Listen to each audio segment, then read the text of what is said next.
So as a dog, I like to keep abreast of all the biggest stories. And right now, one of the biggies is Kanye West and Adidas are really into it. The man calls him Kanye. He says he likes his music a lot, but ever since he lost Kim Kardashian, he doesn't really like him so much anymore. I said, I don't understand the correlation, but the man says, just think about it.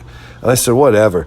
But as far as aside from the man, Kanye, he's always kind of getting in the news, and I'm thinking maybe this guy, he should go try out for Live Golf, if he wants to stir up that much turmoil, and the execs, and I'm kind of thinking that these execs, they got to put up with this guy.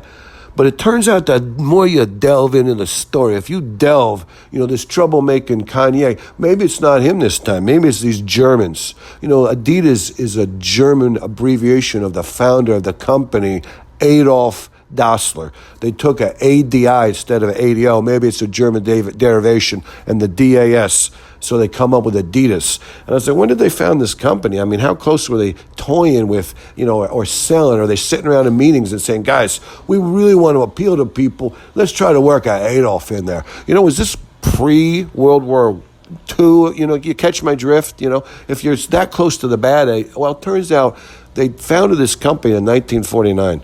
So they were associating themselves with the bad Adolf name just 10 years after bad Adolf was gone. So I don't know. So I have a little suspicion, but we're not really discussing that kind of thing. What we're talking about is Kanye's Daniel Cherry. Doesn't sound too German to me. He's the guy who's in charge of Adidas nowadays.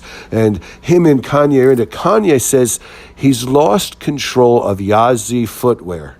He claims high-ranking officials are making decisions and they're keeping him out of the loop. They're not giving him any input. And worst yet, he says, they're stealing his ideas. The shoes they're coming up with. And I said, geez, buddy, they're Germans. When you got in bed with these people, what did you think was going to happen? These are tough people. They're arrogant. They want to win. They don't look at you the same way you think they do. Believe me. I don't know how you think they, whatever. I mean, if you're surprised they're stealing your ideas. But so Kanye, he's got a strategy.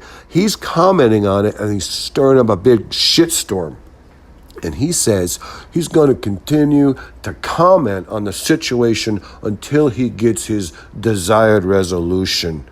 The b-ball style, a la James Harden, the way LeBron hopscotched around the league. Just got to put out the social media pressure, and he's going to get his own way. And I said, hey, that's good for him. It's a thing where if you can do that and you can get away with it. But I'm saying, maybe he should think about Live Golf. It might be something where he could wedge his way in there and maybe start getting the big money. Whatever. You have to elbow Donald Trump out of the way. But maybe, Kanye could get in bed with those guys. Hey, he wasn't afraid to get in bed with the Germans. He thinks he can push the Germans around. So maybe he should go get in bed with Live Golf and start making the big bucks, baby. But whatever. It's okay. It doesn't really matter.